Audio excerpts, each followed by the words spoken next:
Hi there, welcome back to my channel and into part 2 of the series on helping children figure out what it is that they want to do when they grow up and sort of going through their journey and how to kick that off. And so let's just jump straight into the practical tips using the Holy Trinity of Love in my world, which is thinking love, speaking love, and doing love.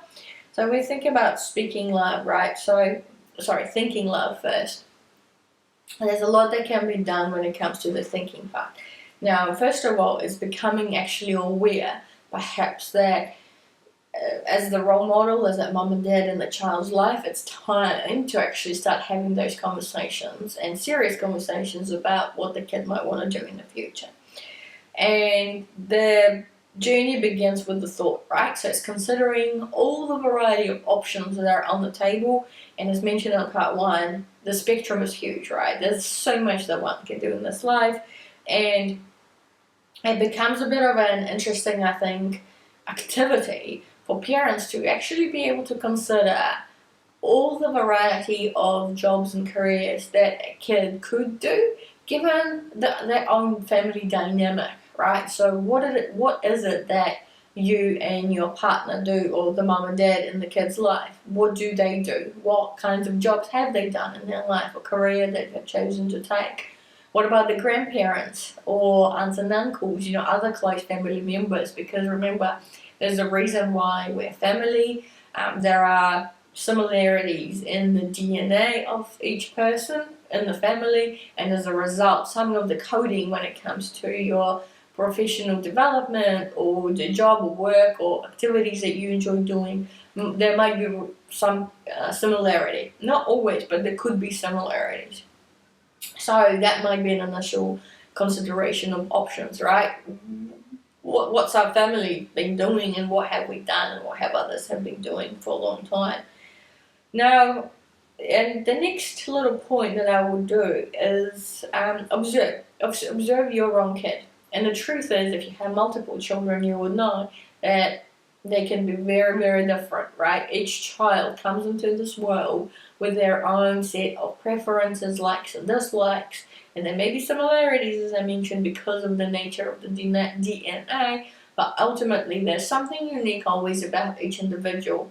Each person has their own journey, because each spirit, each soul has decided that there are certain challenges and lessons and obstacles and missions that they want to accomplish in their lifetime. And as a result, obviously it makes sense that the interests, hobbies, preferences, talents and gifts will most likely differ. So as a parent, I guess it's our duty to observe what has our child been up to. What are they naturally drawn to? What kinds of topics? What kinds of subjects? What have they done when they were younger, much younger? What are they currently doing? And, come up with a list. Write it all down, whatever comes to your mind and your family's mind. Ask others to be like, hey, do you recall what, Ben or Mark or Lily or whatever your child's name is been up to when they were 2? What were they up to when they were 6? What were they up to when they're 10? What are they currently doing? What have you observed? Talk to their teachers, talk to their mentors, other adults in your kids' lives, coaches, teachers, mentors, club members, whatever it is that your kid likes to do, talk to them. Get their insight as to what kinds of things your kid is into. And likewise, also a list of their dislikes or things that they are perhaps on the weaker side, their weaknesses or challenges or things that they find quite difficult to accomplish, because having doing a little bit of a SWOT analysis effectively on your child, S, strength, W, weaknesses, O, opportunities, and T, threats, that kind of analysis on your kid might be something you might want to do in an informal manner, not too formal. And ultimately, an act of love in my world is also a prayer in itself. So if you are stuck for ideas, or if you don't know what is the best next step, at any point in this journey, when you're assisting your kid to figure out what they might want to do, if you're stuck at any point in time, you're welcome to connect with the divine, with the spirit world, with your ancestors, angels, guardians, whomever it is that you believe in, any of the ascended masters, and ask for guidance. Ask for some physical evidence and signs that might be sent your way in order to help that kid. Pray on their behalf as the guardian, as the parent, mum or dad, as well as for yourself, you to be inside it as a parent. You want to do your, I guess, role to the best of your ability. So the fact that you're together, you're the best person, you're the best adult role model in their life at that point in time. And so I trust in what the universe will send to you. Some of the signs may include, just people coming into your life, or somebody calls you randomly, or it might be a long lost friend that you haven't chatted to in a long time, or just strangers on the road. Likewise, outside of people, it might be messages in the movies, or music you're listening to, a book that you're reading, a magazine perhaps. Likewise, just any kind of symbols or visuals that might come your way. Dreams, dreams are also very powerful. So trust that your answer will come to you in response to whatever it is that you have asked for. And if you feel like you're not getting any answers, keep asking. Now, perhaps in a different manner, be mindful of the words that you use and the requests that you send out when you do so.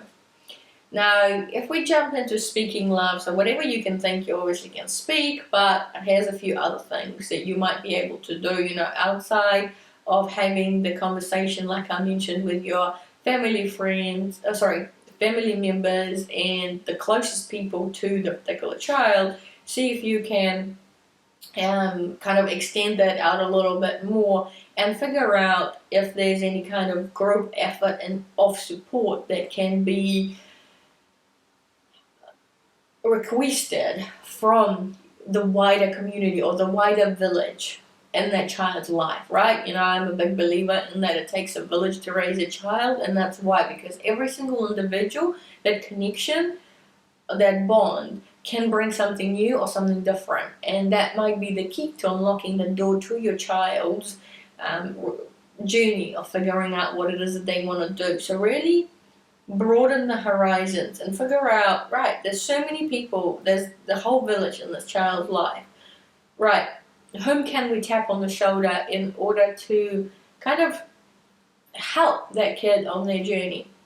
And they can help in a variety of ways, whether it's, thinking and praying for them, speaking to them, so having one-to-one conversations, perhaps even confidential conversations. If the kid might not want to be able to share something with you as mum and dad, but they might be willing to share something with somebody else. Be open to that, because let the child do what they may feel like doing and connecting with whoever it is that they might want to connect better, or just more openly and being more transparent with their thoughts and feelings and emotions.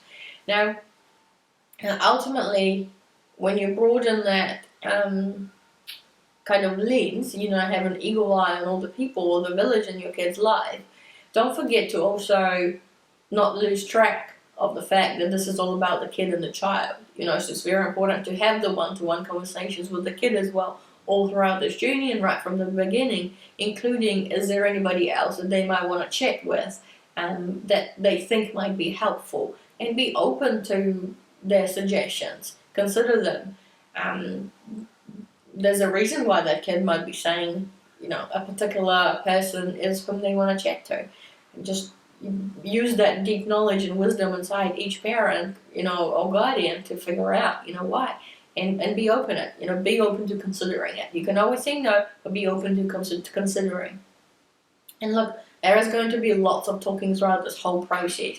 And remember, if you start early around, age of 19, 11, 12, whatever it might be, up until the kid actually makes the decision for what they want to be much later in life, that's years. We're talking about 2, 3, 4, 5 years, sometimes even more, of the journey, the path of figuring this out. So there's going to be definitely a lot of talking, a lot of speaking love to one another. And so from thinking love, speaking love, using every opportunity along this really long journey with your child, and you will definitely be doing a lot of love. Now, what are some practical tips when it comes to doing love on this subject matter? Now, I am interested in hearing your opinion, actually. And so comment down below if there are some things that, as I mentioned, you have done previously with your kids and it may have worked. Please share that down below in the comment section, because I'm sure other parents out there will benefit from those suggestions and your stories. That would be very helpful. But I am a big believer is that there's so much talking you can do, and you actually got to start showing your kids what it is that you want them to learn. And why? Because I do believe that kids learn by osmosis. They sort of observe the world, they observe what you do, and they want to repeat that. Now, if that resonates with you, that kids learn by osmosis, observation and then repetition, then it's time to take action in terms of showing them what it is that you do. Okay? Take them to your workplace. If you're working from home, show them how you do things at home, how you organize yourself, what it is that you do on a daily basis. If you work in an office or outside, in a vehicle or on a sports field, whatever it might be, take them so you kind of create your own do-it-yourself DIY work experience for your own kid by showing them what you do, how you do it, but also delve into the question of the why. Why is it that you do what you're doing? How long have you been doing it for? Why? What motivates you? What encourages you? What inspires you to do your work, or the role that you're in?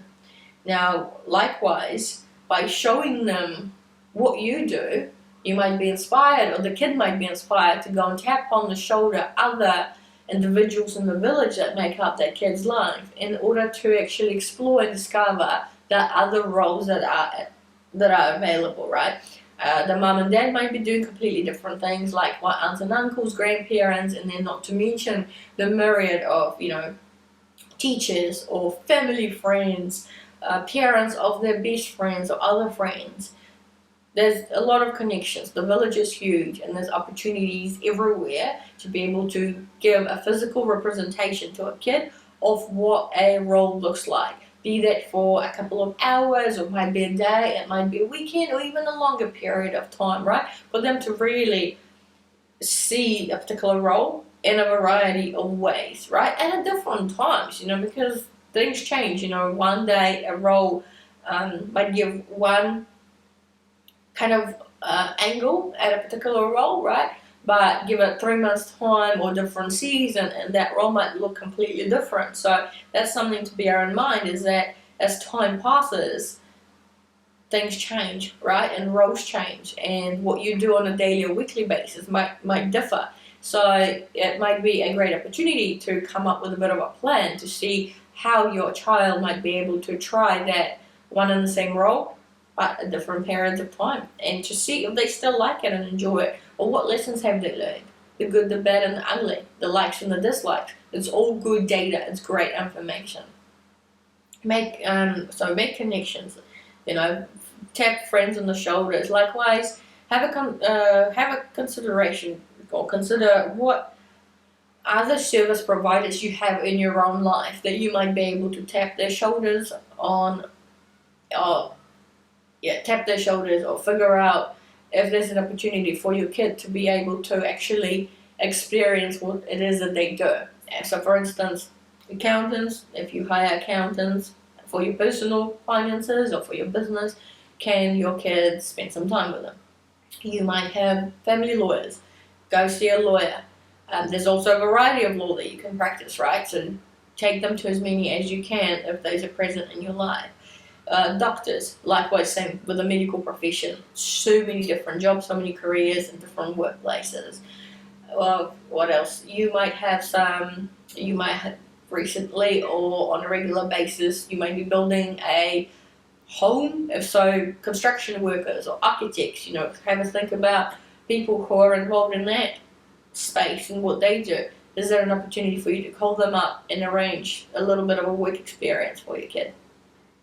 Those are just a couple of options. Your family best, so who you use on a daily basis, and whom your kid might want to be able to connect with and chat about their jobs. I'm sure people will be only happy to kind of share that and teach something to a kid.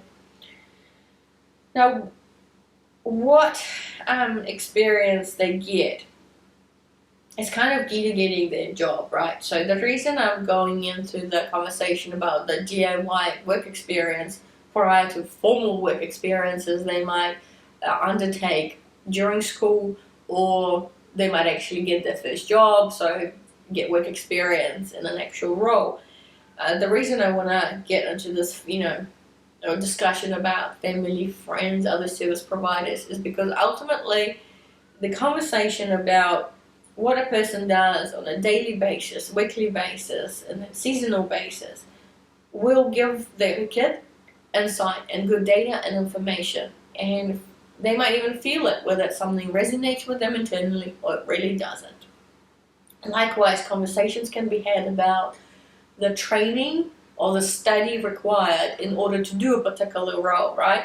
In order to figure out that roadmap. Well, great. If this feels like this is what I want to be, or this is my goal, I want to become a teacher, just as an example, what's the roadmap for me from now on? And having spoken to a teacher, they may have shared their own personal journey. What is it that they had to do in order to become a teacher?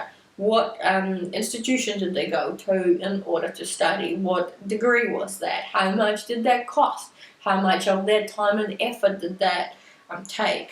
Now, why are they doing that? Are they finding their job fulfilling in terms of what they do?